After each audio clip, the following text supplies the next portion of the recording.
Jaalalliyo mama si jaaladhe situ kooti jedhe si abdadhe natti hin boonini bareeda koo situ na boojee waa hunda koo jaalalaan dhuunfatee keessanneesee maaliifin boonini bareeda shee hirribni nan qabu gadanchisa waayuma kee yaadaan isaa rafa mucaa oromticha sanyii mootii kanaaf si jaaladhe keessa kooti mucaa oromticha sanyii mootii kanaaf si jaaladhe keessa kooti waa hunda keetitu na hawwate keessa hundee kooti si jaalate situ anaaf tahaa gaachana koo maaloo kottu dafii bareeda koo situ ishii tahaa gaachana shee maaloo kottu dafii bareeda shee barumsa barachuu maatii biraa bahee barreessee dubbisuu wallaalee dhamahee furtuun onnee kooti si harkarraa maaloo kottu kiyyaa walagarraa furtuun onnee ishii summaa harkaa maaloo dafii kottu walaafikaa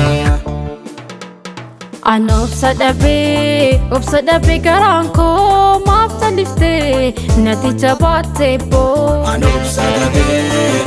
dhabe garaan koo maaf taliftee natti jabaattee boo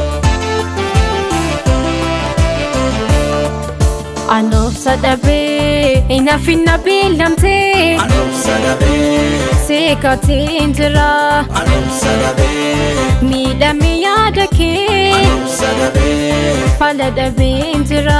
Ana obsa dhabe osoo akka kooti Ana obsa dhabe ati silaa kooti Ana obsa dhabe dhugaan si jaaladha Ana obsa dhabe mucaa warra mooti ana obsa dhabe garaan koo maaf taliftee nati jabaattee boo Ana obsa dhabe garaan koo maaf taliftee natti jabaattee boo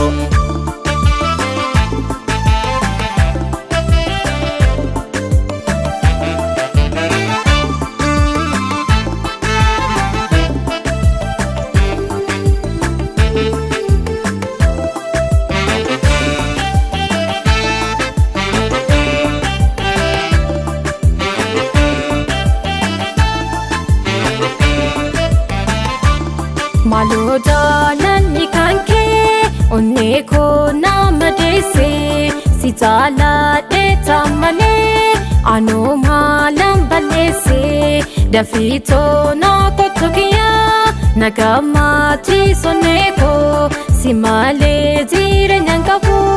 situ waa hunda kiyyaa maaloo jaalalli kan kee onnee koo nama deessee si jaaladhe taamalee anoo maalan balleessee dafii toonaa kottu kiyyaa nagamaatii sonnee koo si malee jireenyaan qabu situ waa hunda kiyyaa